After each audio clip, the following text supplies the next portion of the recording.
Dampak pornografi terburuk pada anak terjadi di Kabupaten Bandung.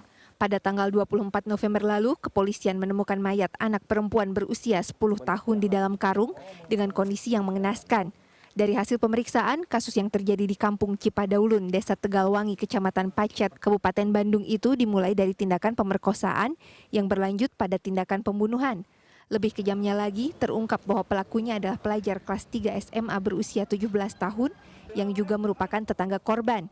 Pelaku yang berusia 17 tahun masih termasuk dalam kategori anak dan diduga memiliki kecanduan terhadap pornografi. Awalnya pelaku tidak mengakui, tapi berdasarkan petunjuk yang kita punya, salah satunya adalah handphone milik pelaku. Kita temukan beberapa video, bahkan banyak video terdiri dari beberapa file, mungkin ada lebih dari 50 bahkan sampai puluhan, bisa 100 video yang ada di handphone pelaku. Nah, dari situ kita dalami lagi. Alhamdulillah pelaku ini mengakui bahwa dia adalah orang yang melakukan persetubuhan dan menghilangkan nyawa. Menurut Irna Permanasari Gani, dokter psikiater Rumah Sakit Immanuel Bandung, sifat seorang pecandu pornografi adalah mendapat kepuasan dari sering melihat, dan karena itu pecandu akan terus-menerus meningkatkan kepuasan sehingga dampaknya bisa merusak otak. Kecanduan pornografi ini itu memiliki dampak yang lebih besar dibandingkan kecanduan yang lain. Karena dia itu merusak berbagai macam bagian dari otak, terutama merusak bagian prefrontal cortex anak ya.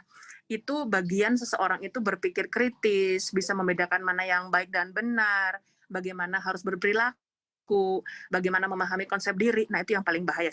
Lebih lanjut, Dr. Irna menjelaskan, seorang anak dikategorikan kecanduan ketika anak harus melihat pornografi setiap hari dan merasa tidak berdaya jika tidak melihatnya. Anak tidak menemukan kesenangan lain dalam hidup selain melihat pornografi. Hal itu tentu saja berpengaruh buruk pada perkembangan anak, diantaranya bisa menyebabkan depresi, kecemasan, dan penyimpangan seksual. Pengaruh buruk itu juga berdampak pada perkembangan otak anak. Semakin sering dia melakukan hal itu, tentunya pelepasan zat-zat kimia ini akan semakin besar. Dan zat-zat kimia ini akan membanjiri fungsi-fungsi otak ya, fungsi-fungsi otak itu, sehingga bagian-bagian otak yang seharusnya berkembang menjadi tidak berkembang karena dia nggak dipakai dan jadi terendam, jadi kayak mengkerut.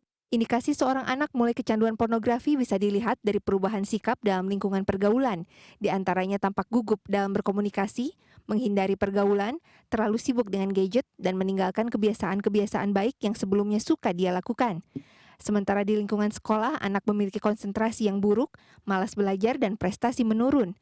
Untuk mencegah seorang anak kecanduan pornografi bisa dimulai dari rumah, karena mayoritas anak-anak mengakses pornografi dari rumah. Karena itu perhatian orang tua menjadi kunci utama. Sebagai antisipasi orang tua, sebaiknya mengenal siapa saja teman pergaulan anak, lalu mengarahkan anak untuk bisa berkata tidak ketika ada yang mengajak anak ke hal-hal yang berbau pornografi.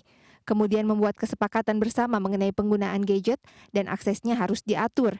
Menempatkan gadget atau komputer di ruangan yang bisa diakses banyak orang sehingga anak dapat terawasi.